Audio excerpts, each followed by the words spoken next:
Ben Eagle, Adult Services Librarian here, and today we are going to do Shibori tie-dye. Now Shibori is the traditional Japanese tie-dyeing method. Typically uses an indigo blue. We'll be using an evening blue today. It's pretty similar. It's a RIT dye. RIT is the brand name. And there's several different kinds of Shibori methods. I'll be showing you the most basic today, Kanoko. Most basic because it may be something similar you have done if you've done any kind of tie-dye using rubber bands or string. So this is a resist method of tie-dye. So resisting means that every place that's tied will resist the dye. Okay, so what we'll do with the Kanoko method is make little circles around our tea towel. To do this, you just bunch up little spots and tie it very tightly around it. Like in elementary school when you make little ghosts. You do that. And then the spot that you tie will be the spot that resists. Now I'm going to do this in kind of a random fashion just to show you that you can do it however you want. You can have it more structured and have them all in a line on your towel, or you can layer them and get circles within circles, or you can kind of just do it randomly and see how it turns out. So I'm going to, you can see, and I'll get closer here in a moment. Okay, you can see I have a couple going here in a line. Got 4 so far. Tied nice and tightly.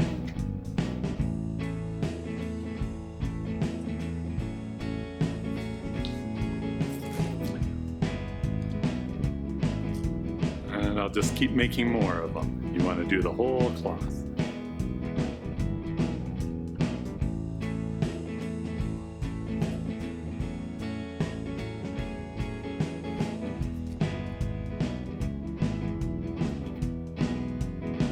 And the more you have poking out, the bigger the circle when it's done.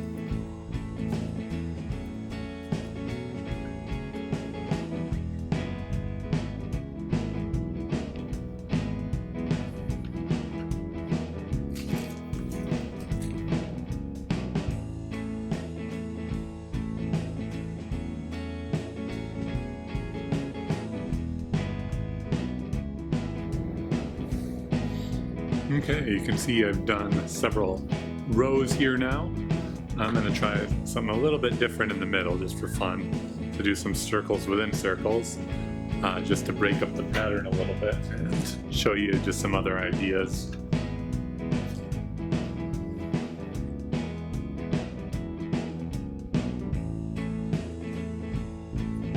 I'm just going to try going right in the middle here. Get a lot of cloth through there. So we'll do a big circle.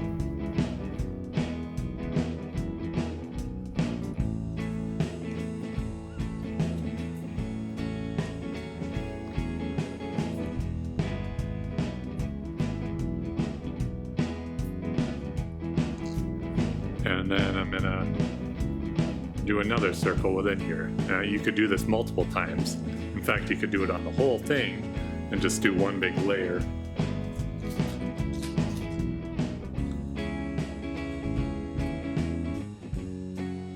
Maybe I can fit 2 more on.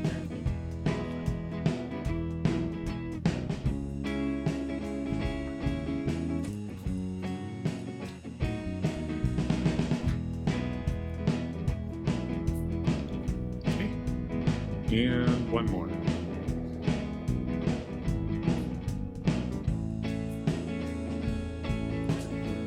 Okay, so you can see that one has 3 circles within it. Just to kind of show you a different way to do patterns. If you want it more consistent, just do these kind of circles in a line throughout. Now you can do whatever you want for the rest of it.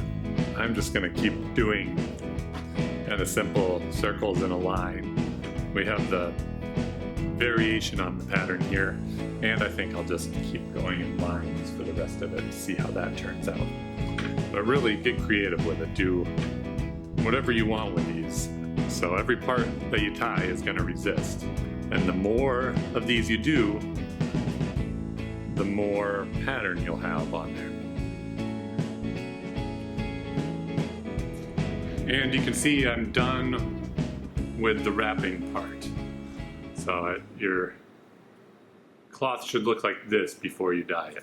So depending on how much you do, like I said, the more you put on there, the more elaborate your pattern. I used probably about 40 rubber bands or so.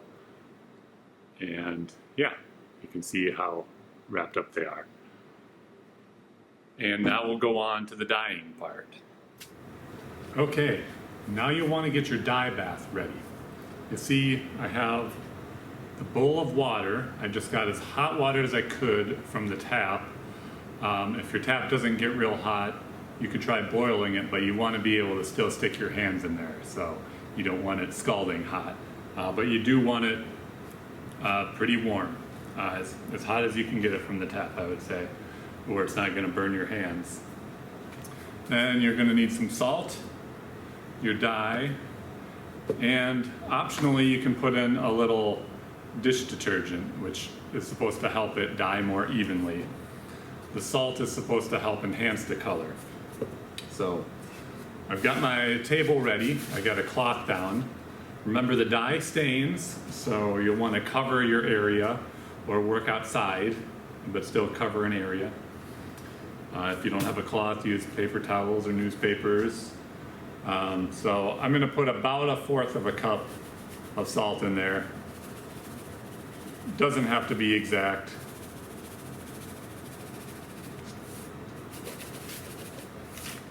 Now I'm just going to use this regular spoon to mix the salt in there. Oh, and I'm going to add just 1 squirt, about a teaspoon, or just a squirt of dish soap. Now I'm doing this before I add the dye.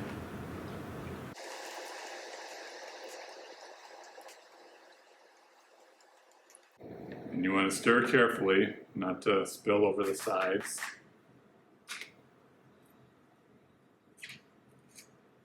Now I'm going to add my whole container of dye.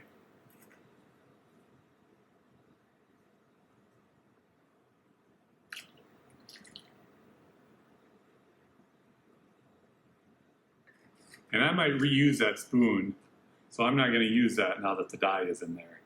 I wouldn't plan on reusing your bowl for any food items. I would use some container you're not going to use in the future for food items. So I'm just going to mix this up with my fingers a little bit since I have gloved hands. Okay. I'm going to mix it more once I put this in. So this goes in your towel, your tied towel. You want to submerge that and move it around in the water for about 10 minutes or so,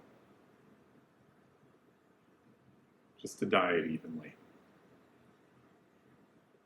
Then after I do this for 10 minutes, I'm going to leave it sit for up to an hour. You can check it at half an hour, and if it's the color you want, that's good, but it'll get darker the more time you leave it. So the first time I did it half an hour. I want to go for a darker dye this time, so I'm going to leave it in for a whole hour. And I've mixed it around for a while now, and now I'm going to leave it for about an hour.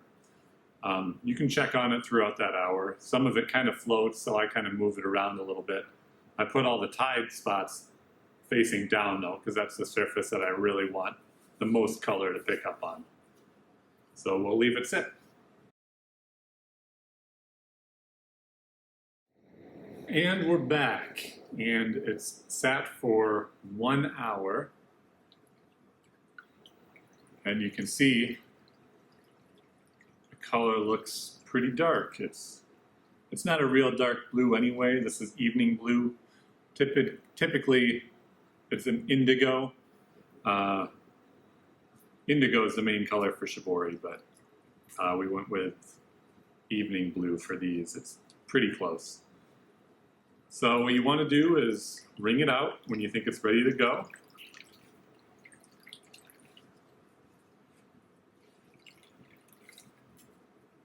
Keep squeezing it. Okay, then you can either use the same bowl or a different bowl. I have clear water over here. Just cool water. So I'm going to rinse it off in that bowl. This I'll carefully dump down the center of the sink. I'll be dumping it in a stainless steel sink. It could stain other sinks. It's pretty diluted, so if you're running water, that might help, but just be very careful when you dump it. Try to get it right down the center and probably run water as you're doing it, just to be safe.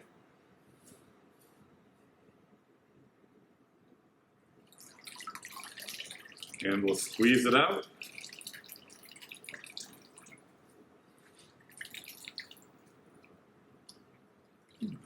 Do this a couple times just to make sure you get all the color out.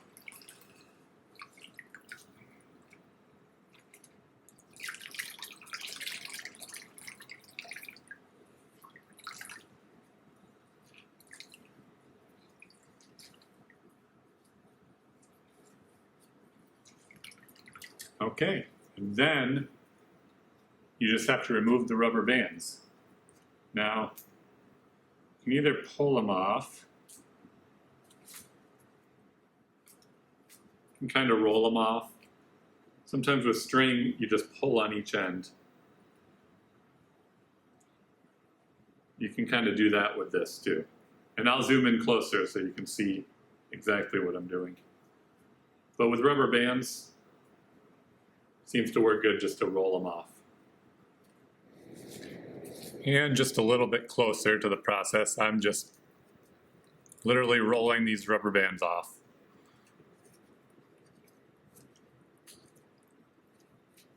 With strings that you tie on, it can be harder to roll them off. With that, it works really well to just grab each end of the cloth behind the string and pull. And you can see it works a little bit with the rubber band too. But that works great when you use a string to tie it. And we'll just keep rolling these off.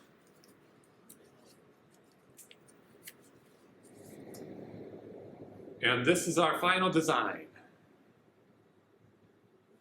We'll want to leave this dry for a few hours. You can leave it outside or inside, but just want to let that dry before you lay it out. Now you can see the placement of our patterns. I went kind of straight across. There's some kind of randomness to it, but I'm sure the more practice you have, the more control you'll find you'll have over it. That center design was where I did multiple rubber bands on one long string of cloth. So it came out with that design. Other than that, it's a pretty regular pattern. So I hope you had fun experimenting with it.